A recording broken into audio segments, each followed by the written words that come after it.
Mohandas Karamchand Gandhi, revered as Mahatma Gandhi and Bapu, father of the nation in India, was one of the most influential figures of the 20th century.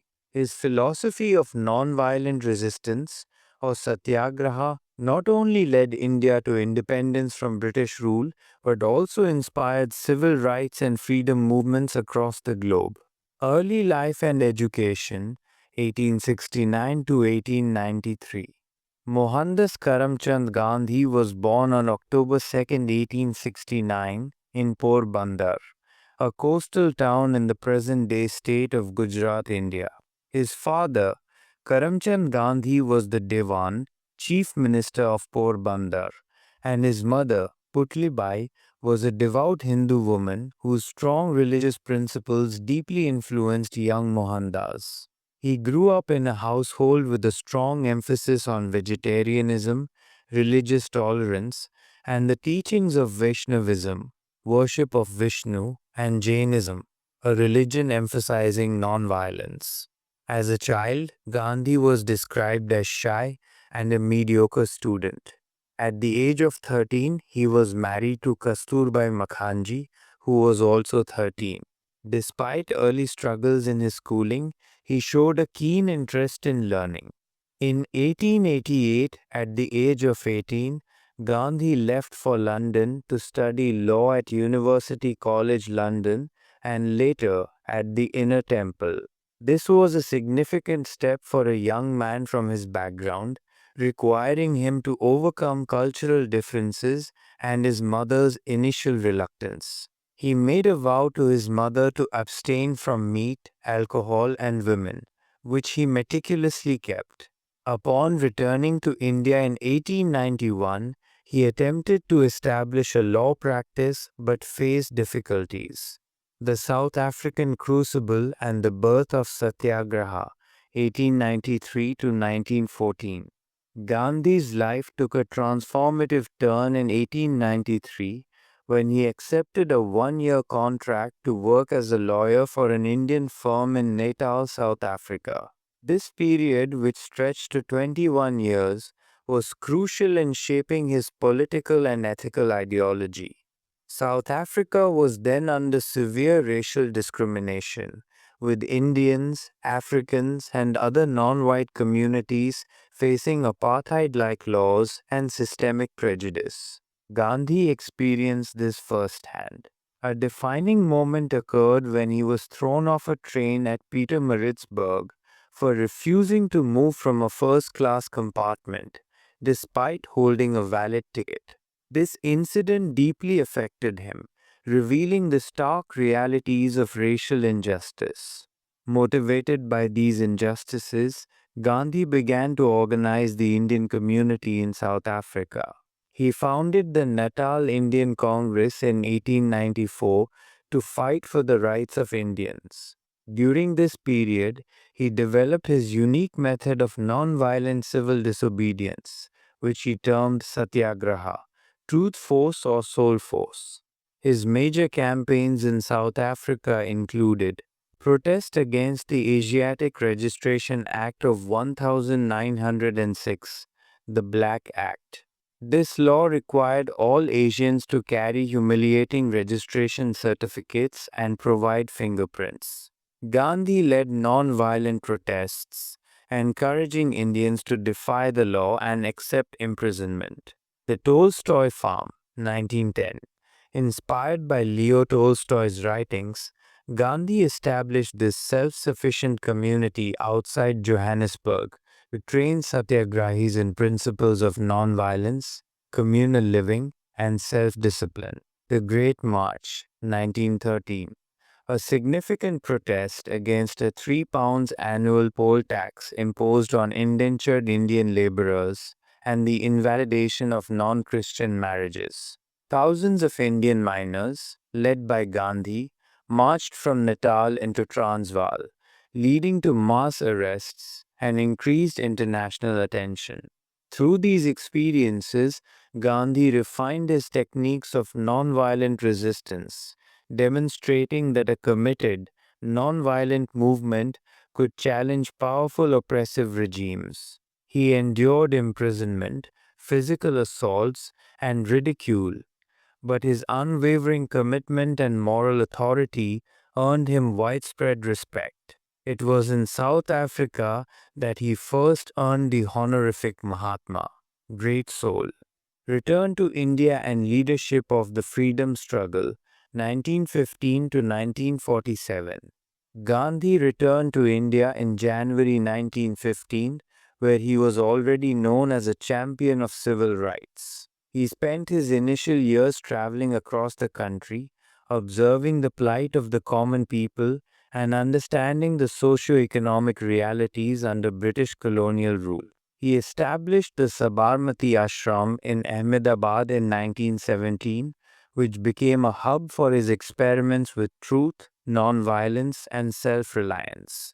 He gradually emerged as the undisputed leader of the Indian National Congress and the broader Indian independence movement, transforming it from an elite-led body into a mass movement. His simple attire, a loincloth and shawl, his embrace of the spinning wheel, charkha, as a symbol of economic independence, and his identification with the common person made him immensely popular. Key movements and campaigns led by Gandhi in India include Champaran Satyagraha, 1917, his first major campaign in India, where he successfully challenged the oppressive indigo plantation system that exploited farmers in Bihar. Kheda Satyagraha, 1918, a peasant movement in Gujarat against the collection of land revenue when farmers were unable to pay due to crop failure. Ahmedabad Mill Strike, 1918, a hunger strike by Gandhi to support mill workers demanding better wages. Non-cooperation movement, 1920 to 1922. Following the horrific Jallianwala Bagh massacre, 1919, Gandhi called for a nationwide non-violent non-cooperation movement, urging Indians to boycott British goods, institutions, and services. The movement, though withdrawn due to violence at Chauri Chaura, showed the immense potential of mass mobilization. Dandi March, Salt Satyagraha, 1930. One of Gandhi's most iconic acts. To protest the British salt tax and monopoly, Gandhi and 78 followers marched over 240 miles from Sabarmati Ashram to Dandi on the Arabian Sea coast, where they illegally made salt. This sparked a nationwide civil disobedience movement, breaking the salt laws and galvanizing millions. Pune Pact, 1932. An agreement between Gandhi and B.R. Ambedkar regarding the electoral representation for the depressed classes, Dalits, which Gandhi undertook a fast unto death to achieve. Quit India Movement, 1942. With the backdrop of World War II, Gandhi called for the British to quit India immediately, launching a mass civil disobedience movement. He gave the stirring call of do or die. This led to his and other leaders' arrest, but intensified the demand for independence.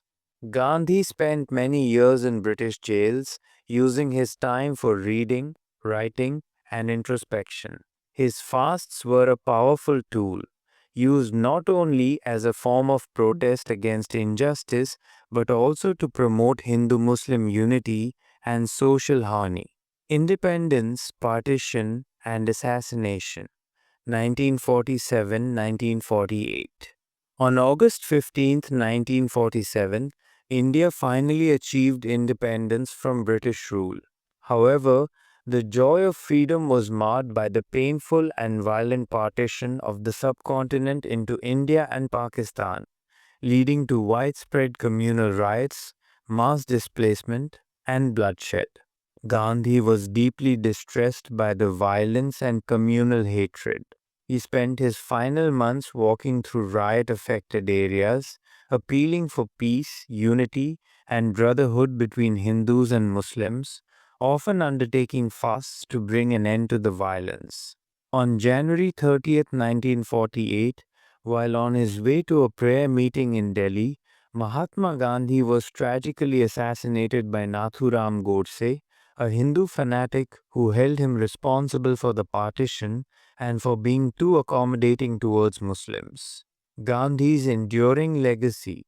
Mahatma Gandhi's life and teachings have left an indelible mark on human history. His core philosophies include ahimsa, non-violence, not merely the absence of violence, but active love and compassion towards all beings. Satya, truth.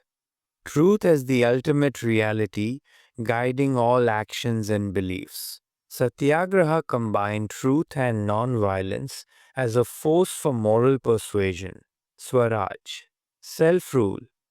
Beyond political independence, it meant individual self-control, self-governance at the village level, and national self-reliance. Sarvodaya, welfare of all, a concept promoting the upliftment and well-being of every individual, especially the marginalized and oppressed. Aparigraha, non-possession, embracing simplicity and renouncing excessive material possessions. Brahmacharya, self-control, discipline over the senses and thoughts. Gandhi's methods and principles inspired countless leaders and movements worldwide, including Martin Luther King Jr. in the American Civil Rights Movement and Nelson Mandela in the anti-apartheid struggle in South Africa. His birthday, October 2nd, is celebrated globally as the International Day of Nonviolence. Mahatma Gandhi demonstrated that moral conviction, peaceful resistance, and unwavering dedication can overcome seemingly insurmountable challenges, making him a timeless symbol of peace, justice, and human dignity. If you found this story insightful and inspiring, please give it a like to help us reach more people. Subscribe to our channel for more incredible stories that shaped our world, and hit that bell icon so you never miss an upload. Thank you for watching.